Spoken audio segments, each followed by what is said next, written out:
Where have all the ships gone to? This is a sign of a recession. Authored by Bruce Wiles via Advancing Times blog on Zerhedge. The images of the West Coast ports packed with ships and pictures of them stacked up just offshore have vanished from the evening news. So where have they gone to? And does this mean the supply chain is fixed? It appears that the post-COVID shipping glut is over, but this does not mean that the supply chain is fixed or there will not be shortages. As of the 21st of September 2021, there were 132 cargo ships at the ports of Los Angeles and Long Beach. Dozens of container ships were anchored or adrift off the coast. As of August 30th of this year, 2022, that number has dwindled to only 8 ships waiting off Southern California. The end of goods backing up in ports on the West Coast is a sign we are moving on. Danielle DiMartino Booth recently stated, "We have never seen the collapse of the magnitude that we are witnessing in imports.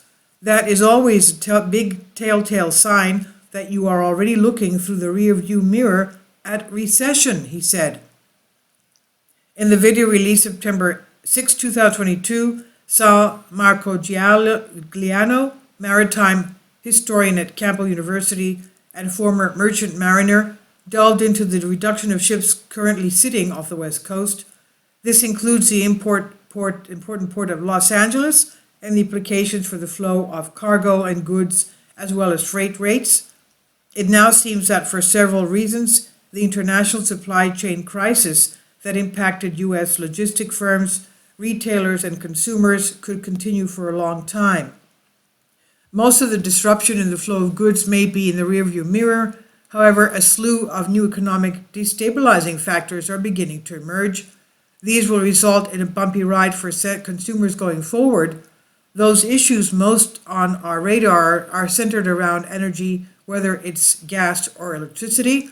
Others are being talked about but being largely shrugged off until the shelves are empty or prices go through the roof. Deal with food. It's also become a problem that in the post-COVID era, many people simply lack the desire to return to work. This is playing havoc within the labor market. It seems sitting on their bottoms at home for a year has become addictive. The reality is employers are now finding they are often having to pay more for less productive workers, and this is one of the factors driving inflation. Swinging back to the idea ports are no longer backed up has to do with the flow of goods. First, we have had few goods in the pipeline, then more than a lot, and now it has slipped back to a bit below normal because many companies had ordered more than they needed when they were unable to get the goods. This has resulted in some companies and retailers now finding that they're overstocked and up to their ears in inventory. Another problem is much of this inventory does not meet their current needs. In short, the supply chain is still messed up, but in a different way. Things are not back to normal, and the system is not running like a fine-oiled machine. An example of this surfaced this week when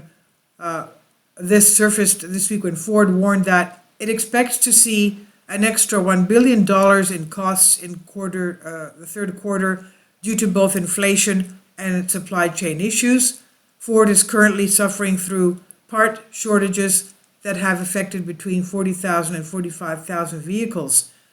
According to the Detroit News, the legacy auto manufacturer at the end of the third quarter expects to have a higher than planned number of vehicles assembled but waiting parts due to supply shortages. The models affected are primarily high-margin trucks and SUVs. This means these vehicles have not been able to be shipped to dealers. Ford is just one in the long list of companies in this situation, and someone will have to pay for what is happening.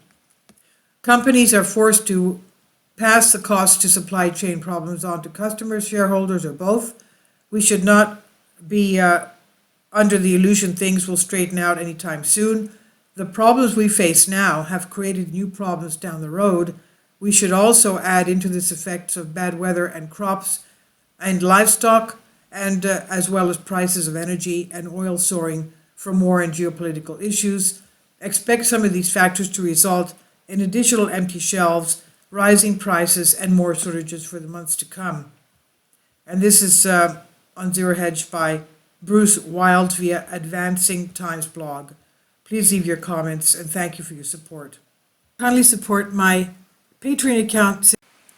The daily posts are 5 videos daily, and they are totally different from what I have on my YouTube channel.